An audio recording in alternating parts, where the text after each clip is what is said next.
Hello everyone, this is Ethan and welcome back to another episode of Fire Emblem Heroes. Here we are at the end of another ridiculous season, and as you can see, not even close to Volts. Feels bad, man. Or not even close to tier 38, I should say. But of course, naturally, we get to discuss that during our replays this season. And so once again, we are short on time, so I think from here on out we might go back to the phase where we just don't have the combat animations on. They're nice to have to see how battles would have turned out, especially if you wanted to know if your unit could have killed if they survived the counter or something of that nature, or just to see the funny massive amounts of buffs or debuffs on units. It's always fun to see, but overall I would say our main problem this week on offense is that we just do not have a great strategy for offense. Because typically for Astro season, we typically rely on the legendary blessing or legendary heroes who are relevant bonus to use in our shenanigans. But unfortunately for us, it was wind and fire season, so we didn't have a very strong carry. I decided, what the heck, let's just meme and use Legendary Mark because I knew it was going to be a terrible experience. First problem, of course, is Altina bonus, so we're running 3 red mythics already in Plumeria, Dragon, and Altina. And on top of that, we're running our meme red carry in Legendary Mark, who I knew was not going to do particularly well, because he does not have any damage reduction at base. We have basically base kit on him except for distant counter, his A slot. So naturally that wasn't going to go well. And then I was thinking, how are we going to round out the rest of our team? I was thinking, Legendary Mark, he's already not going to tank very well, so we should probably get him a healer so he can heal. And also, if we have to deal advantage, like cough cough, the new Ninja Camilla, who's on bonus with extra HP and res and attack and all that great stuff, we probably want to have some tech option against Vantage on defense, but I figured let's give a Kaden a try, because we actually do have 2 Kadens. We have one for Light and Astro Season. I just never properly did anything for the Astro Season Kaden, just never got around to building them. So we did that with very budget shenanigans, and naturally, of course, Legendary Mark still didn't do that well. The main thing, of course, was base stats are just not high enough. It doesn't matter if you're getting, I don't know, plus 30 to all stats or whatever, if your base res is, I don't know, 20 or even 30. So, hooray, your 20 or 30 res goes up to 60. It would be a shame if the enemies had 80, 90 attack, attacking twice. You have no damage reduction. Yeah, that's kind of a problem. That's basically what happened this season. Not exactly, but lots of ranged units, even units attacking his defense, with no damage reduction. He's just in no source of healing during combat. It was just guaranteed to be a nightmare. At least Binding Shield 2 was helpful for not getting double blessing units, but he just got absolutely obliterated by tons of units. And the rest of our team is all melee except for Plumeria. No ranged unit coverage at all for offense besides Plumeria. So, since we were doing the meme and don't activate traps challenge, half the time we would get screwed over, because after we initiate combat in whatever way we decided, all the enemy units would charge up, but they would be sitting nearby the traps, aka we cannot take them out, but they're tab ranged units with massive range, so there's nowhere to go. Yeah, it was a pretty bad week this season. We ended up taking quite a few 1 or 2 unit sack matches, and we also just completely lost one match because we had no options, so ripperoni is all I can say. I was expecting about this much, but I'm gonna be real, even if we stayed in this season, next season is gonna be absolutely even more abysmal. Because next season we have a particular defense mythic that's bonus that may or may not inflict this status called Feud onto all of our allies within 3 columns centered on that unit at the start of their turn. Yeah, we're gonna deal with Feud and Emblem. It's gonna be abysmal next season. Of course, we personally do not care at all about undefended because we don't use save units in Ether Raid's offense at all. But we do care about Feud because literally our strategy involves buffing Nino as hard as we can to try and win matchups that we shouldn't be able to. Because why not? So, of course, clearly, Emblem's release was a blatant attempt by intelligent systems to nerf our Nino strategies, capo. Of course, the main reason is because of the safe meta. But the Feud effect definitely is going to sting a ton for us. There's not really much we can do about it. The thing is, it's a status, so and most of our strategy involves hitting end turn, which, if someone brings double Emblem, we're basically screwed, because we're not going to be able to dodge the Feud effect, Feud status, and so that's just going to be a disaster. Oh well, that's pretty much why we've never bothered to actually try any Ether Raids.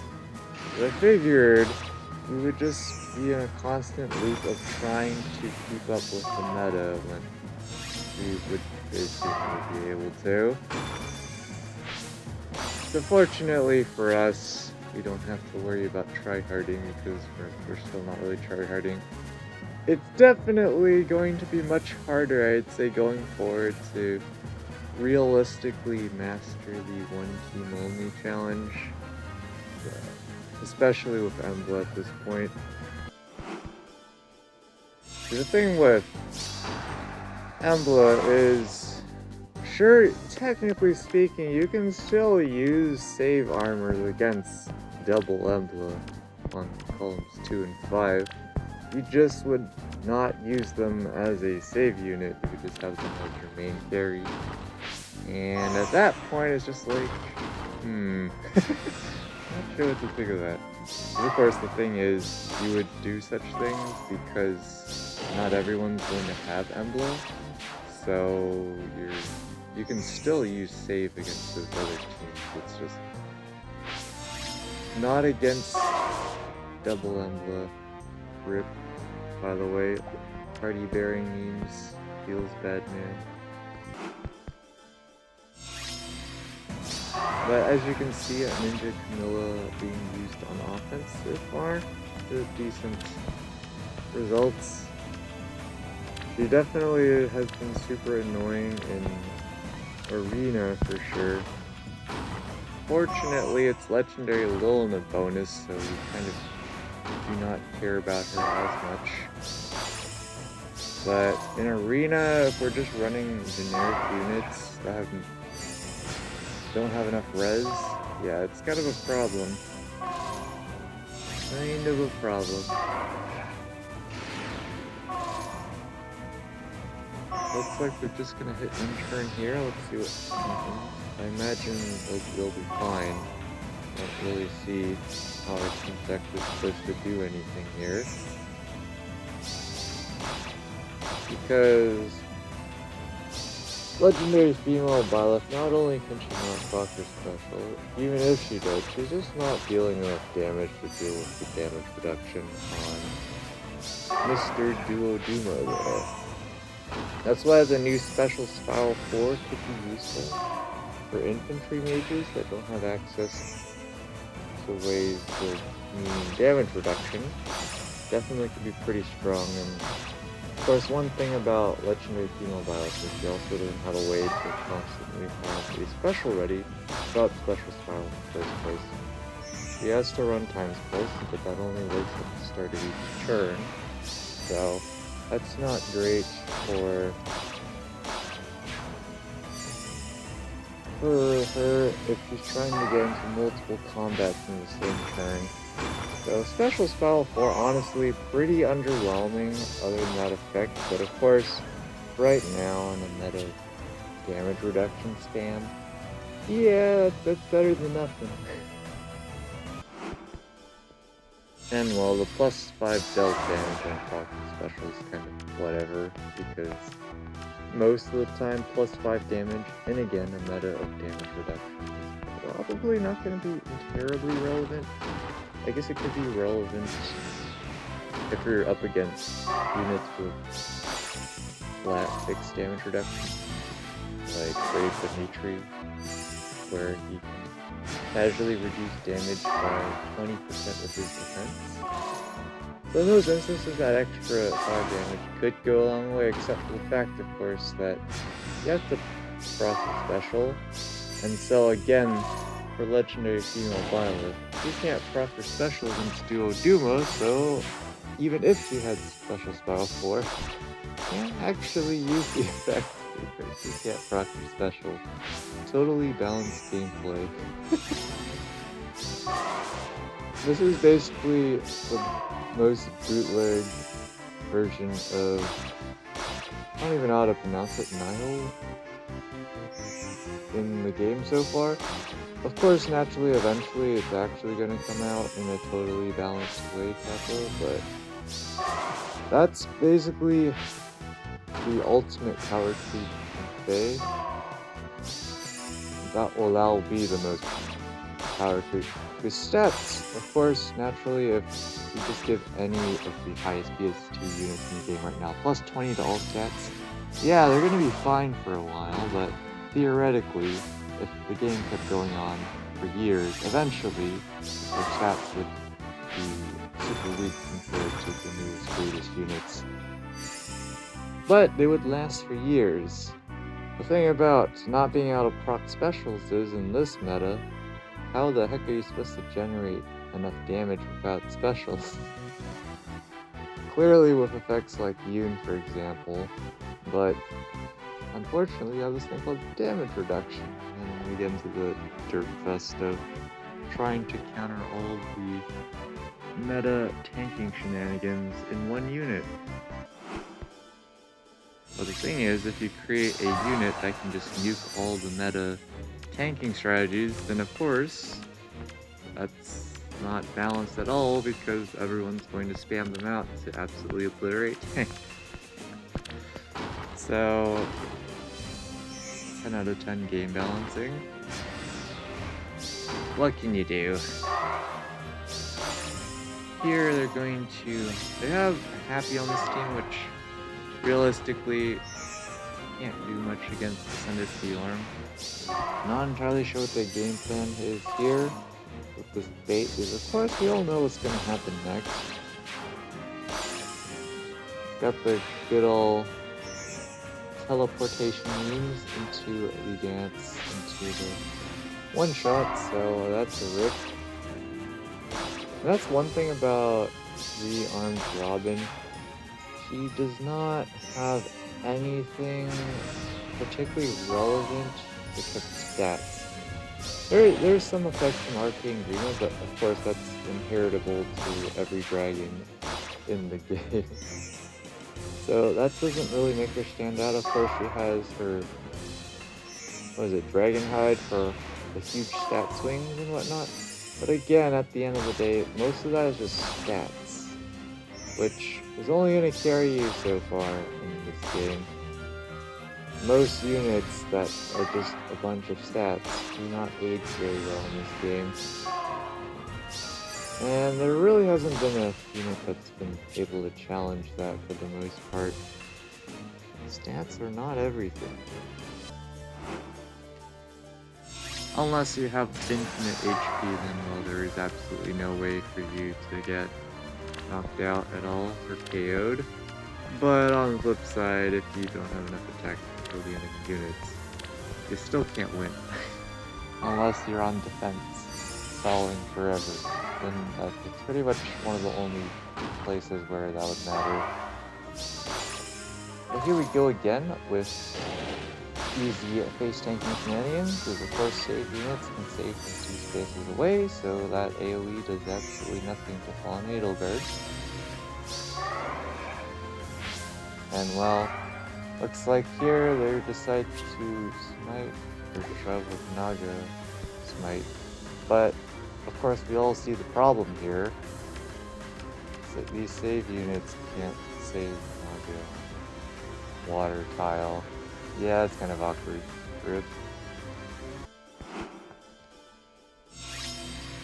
Here we are, our opponent using their own Ascended P-Arm here. Everything should be fine because they're actually properly using Elamine to inflict false start on Legendary Lilina, who's the only threat to Ascended P-Arm here, so they should be fine, and of course their melee units are absolutely garbo in terms of damage output, so their near save is fine.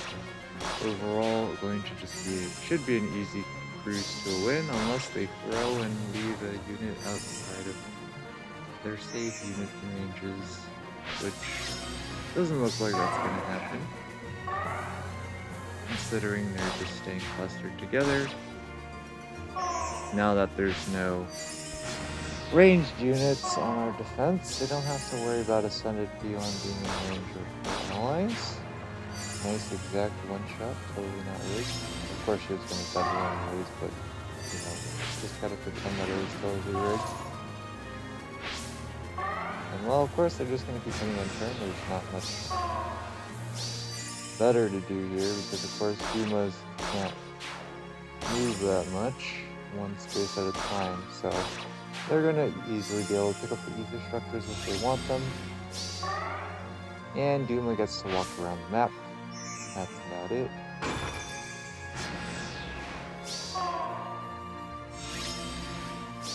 Here comes Duma menacingly moving forward.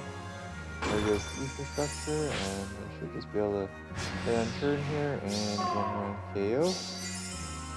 Because pretty sure. Oh, that's exact. Okay, that one was exact, but of course they didn't have Mario buffing, so not even close.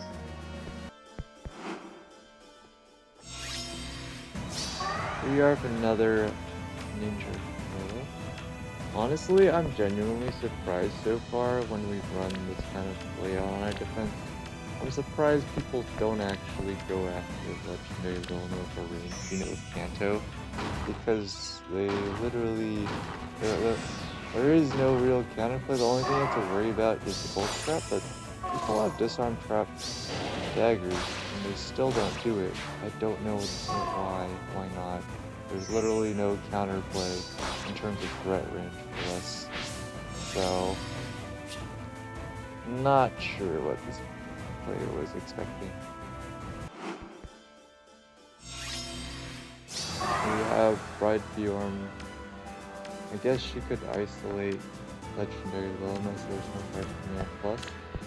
Not that that actually matters at all. Harsh Command Plus is there just for the memes. Alright, turn 1 snipe down onto Mr. Oder there. And their safety fence is intact.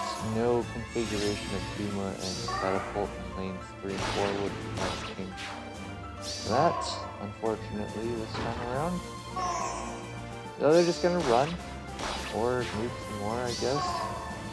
I don't know if they realize that we have this thing called Harsh Command Plus. So the teleportation is good. I mean, either way, our ranged units.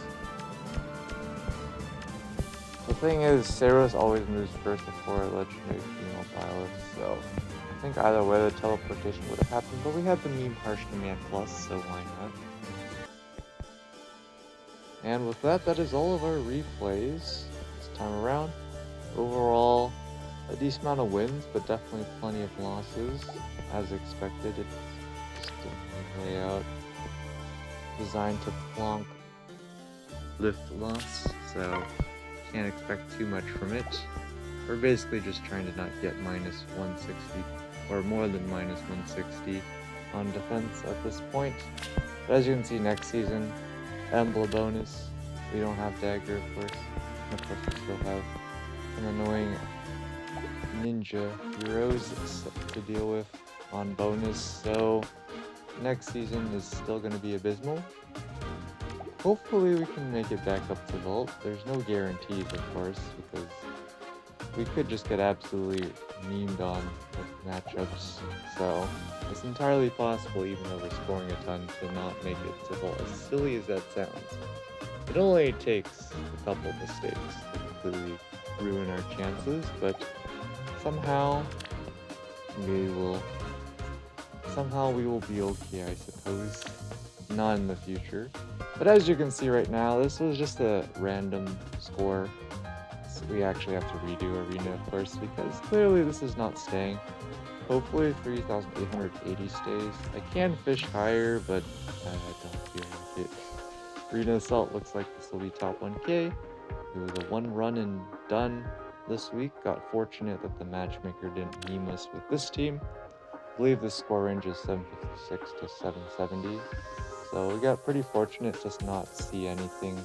We only saw one score below 760 and we just mulliganed that out with tactical retreat. So that was nice. But until then, we'll be back when the results drop in.